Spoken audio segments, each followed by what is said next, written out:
boats fly. And I watch for my life stop. Hard to see in a cold night, when it's cold at night, and my soul in ice. Gotta be when I'm holding tight, and I hold the lights, get a poltergeist, but real homies never turn their back. My homies listen to all these tracks, my homies all rapping mad, we rolling out.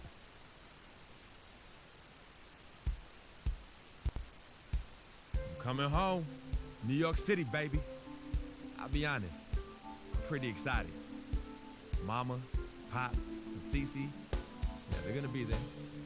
Playing in front of them in the NBA uniform for the first time is going to be a special moment for me. Now, I know all of Harlem's going to be watching. No pressure, right? It's all good, though. I've been waiting for this my entire life. And I'll be ready.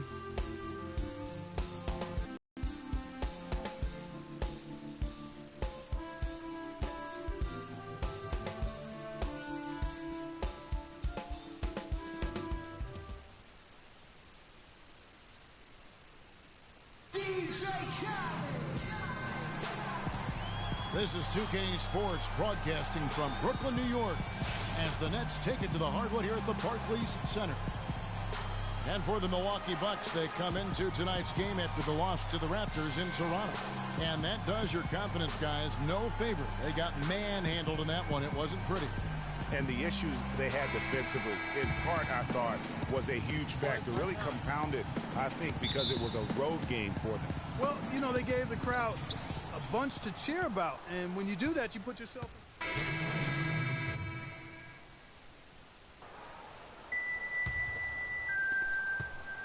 Looking at the last game for the Brooklyn Nets, it was a loss to the Grizzlies.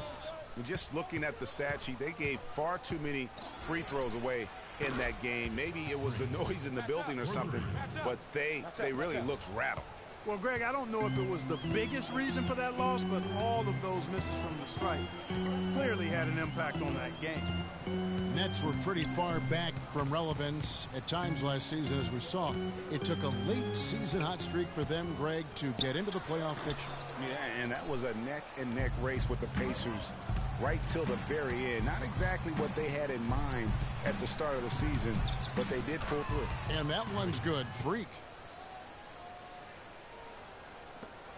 Here's Sloan. A moment to check in with Doris Burke. Doris? I had a chance to talk with the head coach for Brooklyn.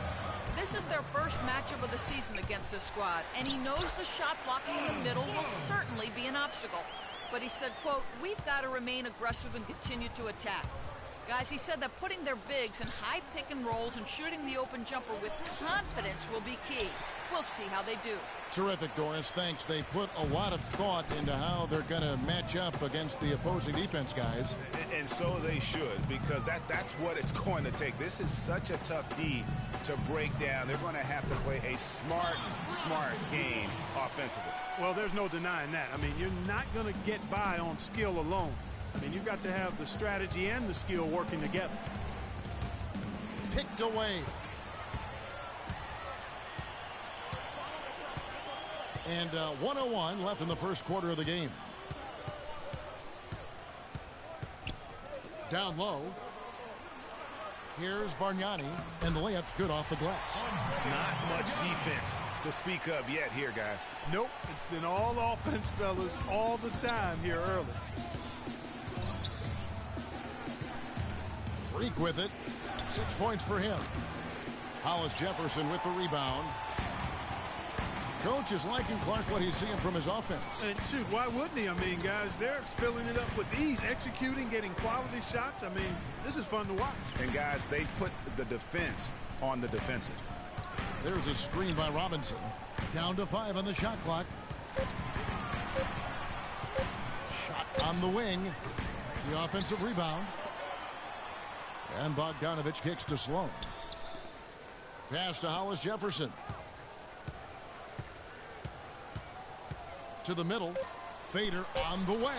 Got a piece of it.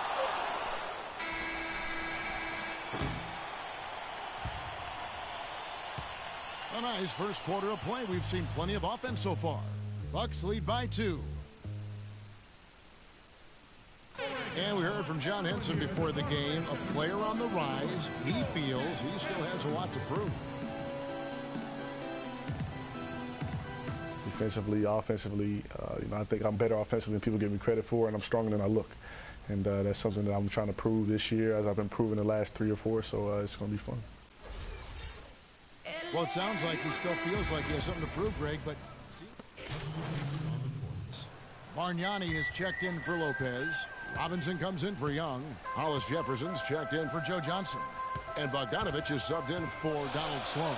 They've got Bargnani. Jarrett Jack is out there with Bogdanovich. Then it's Robinson, and it's Hollis Jefferson in at the 3, the small forward. So that's the lineup for Brooklyn. And there's the basket. Whistle blows and a chance for a three-point play. Going to the line for 1. Nice work. It helped him make it happen. From deep. And count it. Three-pointer good and a shot from Freak. Freak's got the game tied up here for the Bucks. Brooklyn's gone 1 of 3 from way outside since the start of the second quarter. And Jack, here we go. Misses in close. It has not been an easy quarter for him, at least offensively speaking. And guys, looking at Jarrett Jack, one word comes to mind: professional. I mean, he's as solid as they come. Tough, capable, experienced, and he proved it all again last season. Teardrop shot, no good. Now the Bucks take it the other way. He's going to play his way right onto the bench and out of the game if he continues to shoot it like he has so far in this quarter. Talking about Jarrett Jack, he is especially dangerous at the end of the game. Not only does he make great decisions, Clark, he was a top 10 free throw shooter last season. Yeah, experienced, tough-minded ball handlers and shot makers are always valuable, especially when it's winning time. Here's Freak, and fouled hard that time. He'll get to the line and shoot 2.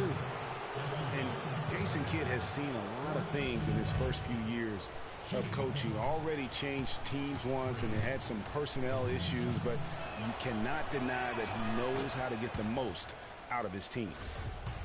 And with Kidd, the results on the floor, Greg, speak for themselves. He knows what he wants out of his players, Clark, and he keeps them accountable. And, you know, having that accountability is what made the Bucks so much better last season. Kidd is still a very young head coach, but I tell you what, he's shown me a bright future in that capacity for himself.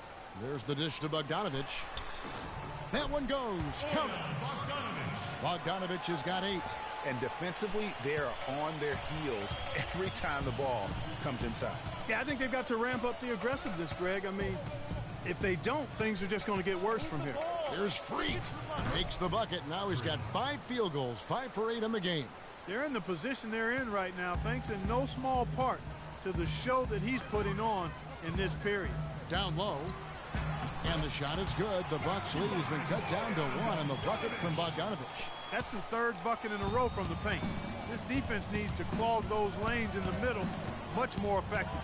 You just cannot allow the offense to have that quality of a look each and every possession. And they're getting their points now almost exclusively from the triple.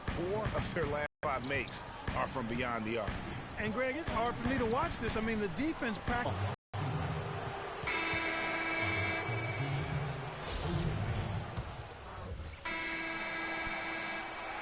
And the first half comes to a conclusion in a game that is...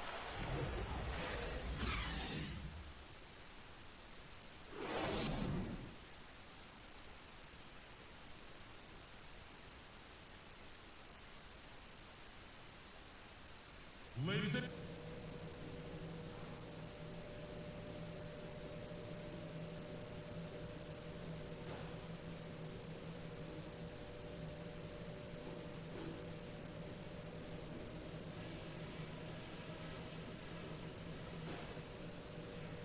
All right, listen up, everybody.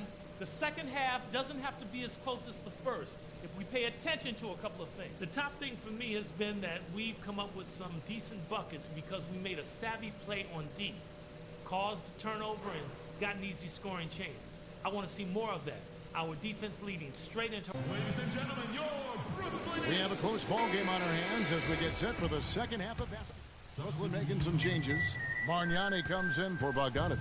Robinson is subbed in for Johnson. Big group substitution here for Milwaukee. John Henson's checked in for Monroe. Jabari Parker comes in for Antetokounmpo. Vasquez, he's checked in for O.J. Mayo. And Freak subbed in for Michael Carter-Williams. On the court for the Bucks, Freak in at point guard. John Henson out there with Plumlee. Then it's Vasquez, and it's Parker in at the small forward. It just hasn't been a very good day for him, guys. They need him to start burying some of those. And guys, what we saw here tonight is one side having everything going for them. Huge margin of victory for Milwaukee. They had a fantastic play from the bench. Yeah, they did. Their depth is really one of their greatest attributes. And so with this, they'll end up with their second win on the year. And you always like to jump on your opponent early in a season series. This is just the first of 3 between these two teams, but a good win to go up 1-0 on the year against the Nets. And while it's a team game, you can't win without guys showing up. And that was the case tonight for Carter Williams. Every time there was a big possession or a big play, he was a major contributor. Just a great all-around game. Looking at who's out there now for the Nets. Johnson, he's checked in for Robinson. Bogdanovich comes in for Brook Lopez. And Donald Sloan subbed in for Jarrett Jack. The offensive rebound, Plumlee, and he uses the glass on the layup. And the Bucks lead by 18. And they've just done a great job of keeping this crowd out of the game. And we're getting closer to victory. The crowd's getting quieter. And there's not a whole lot for them to be cheering about anymore. I mean, their guys got it handed to them. Johnson outside. Just 5 on the clock. Good D by Parker. And so it's the Bucks taking care of business in this one. This one was over well before the final buzzer. Men amongst the boys tonight. Whew. The 2K Sports postgame show.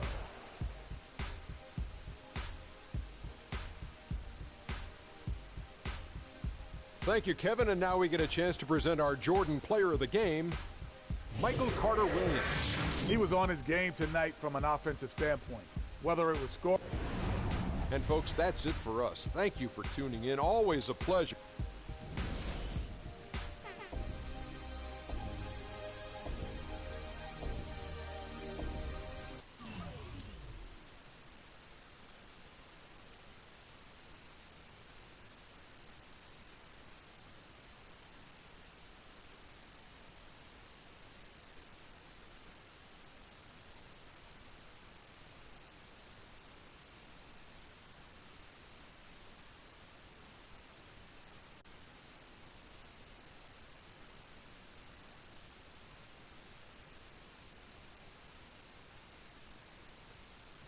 What a life, eh?